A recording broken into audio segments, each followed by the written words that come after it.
Hello बच्चों, कैसे हैं आप? उम्मीद करती हूँ आप बढ़िया और एकदम मज़े में होंगे। तो आइए बच्चों, आज पढ़ते हैं एक बेहद मनोरंजक कविता जिसका नाम है जीवन क्या है। बच्चों, अपनी इस कविता को शुरू करने से पहले उसका संक्षिप्त परिचय ले लेते हैं। बच्चों, जिस जीवन में गति नहीं वह मृत्यु के समान होता है। अतः जीवन की गति किसी भी स्थिति में नहीं रुकनी चाहिए। अर्थात जीवन गतिमान है, वो निरंतर चलता है। जिस प्रकार झरना अविरल बहता रहता है, अविरल यानी कि बिना रुके हुए, कभी रुकता नहीं, उसी प्रकार जीवन में हमेशा गतिमान रहना चाहिए। अर्थात जीवन हमेशा गतिमान रहना चाहिए, चलता रहना चाहिए, अन्यथा उसके अंदर भी रुके हुए पानी की तरह सड़न पैदा हो जाती है। अर्थात अगर हमारा जीवन रुक जाएगा तो इसके अंदर भी एक सड़न, एक गंदगी आ जाएगी। ये इस कविता का भाव है। आइए कविता की पंक्तियों को इसे पढ़कर और समझने का प्रयास करते हैं। यह जीवन क्या है? निर्झर है, मस्ती ही इसका पानी है। सुख दुख के दोनों तीरों से चल रही राह मनमानी है। निर्झर मस्ती है क्या? जीवन। दोनों तरह के किनारों में एक मनमानी मस्ती सी चली आ रही है। कभी फूटा गिरी के अंतर से, किस अंचल से उतरा नीचे, किस घाटी से बहकर आया समतल में अपने को खींचे। अर्थात ये जीवन एक पानी की तरह है। किस अंचल यानी कि किस पर्वत से उतरकर नीचे आया, किस घाटी से बहकर आया है और कहाँ समतल मैदानों में चल पड़ा है, नहीं पता।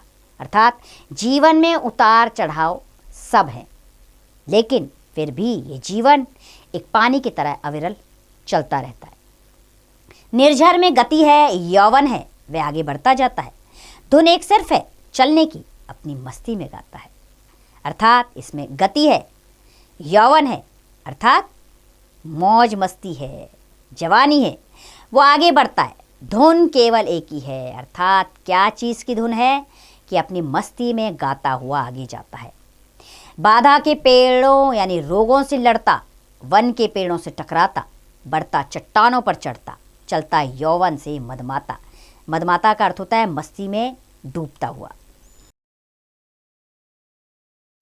अर्थात राह में कई रोड़े आए, उससे लड़ता हुआ, पेड़ों से टकराता है, चट्टानों पे चढ़ता रहता है, लेकिन यौवन अपनी मस्ती में चूर, वो पानी, वो जल चलता रहता है। लहरें उठती हैं, गिरती हैं, नाविक तट पर पछताता है। अर्थात लहरें कभी ऊंची उठती हैं और कभी नीचे गिरती हैं। नाविक यानी कि नाव चलाने वाला, नाविक तट के किनारे बैठकर पछताता रहता है। तब यौवन बढ़ता है आगे, निर्झर बढ़ता ही जाता है। लेकिन जल यानी पानी को इससे कोई समस्या नहीं, वो निरंतर आगे बढ़ता ही रहता है। निर्झर में गति ही जीवन है।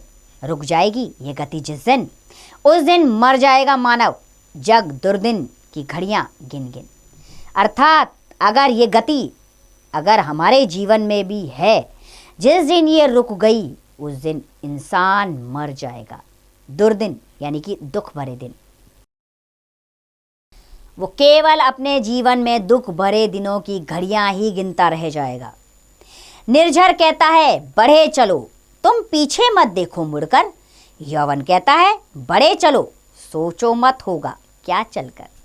अर्थात निरंतर बहता हुआ जल हमसे ये कहता है तुम मेरी तरह आगे बढ़ते चलो, पीछे मुड़कर नहीं देखो। और यौवन क्या कहता है यानी जवानी क्या कहती है? बढ़ते चलो, सोचो मत क्या होगा चलकर। अर्थात ये जीवन चलने का नाम है। चलना है, केवल चलना है, जीवन चलता ही रहता है। मर जाना है, रुक जाना ही है। निर्झर ये झरकर कहता है। अर्थात इस जीवन का कार्य चलने से ही पूर्ण होगा। आप चल रहे होंगे तो आपका जीवन चलता रहेगा। जिस दिन आप रुक गए समझ लीजिए आप मर गए। अर्थात एक झरना आपसे निरंतर ये बात कह रहा है कि रुकना जीवन नहीं है, चलते चलना ही जीवन है। तो बच्चों, ये कविता लिखी गई है आरसी प्रसाद सिंह द्वारा। आइए उनके विषय में जान लेते हैं।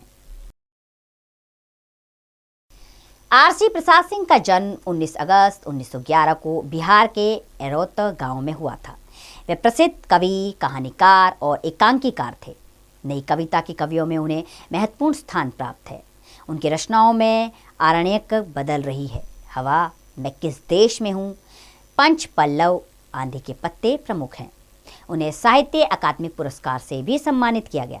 उनका निधन 15 नवंबर 1996 को हो गया। तो बच्चों, इस कविता के माध्यम से कवि ने हमें ये समझाने का प्रयास किया है कि जीवन चलते रहने का नाम है। जिस तरह झरना अविरल बहता रहता है और अपनी गति से सारी बाधाओं को चीरता हुआ आगे बढ़ता है, ऐसे ही हमें अपने जीवन में भी संकल्प लेना चाहिए। बाधाएं जीवन में आएंगी, हमें उनको समेट कर, किनारे कर कर उनसे पार लगते हुए आगे बढ़ना है। तो उम्मीद करती हूँ ये कविता आपको अच्छी लगी होगी और इस कविता से मिलने वाली सीख को भी आप अपने जीवन में ज़रूर अपनाएंगे। अब इसका अभ्यास कार्य आप स्वयं कीजिए।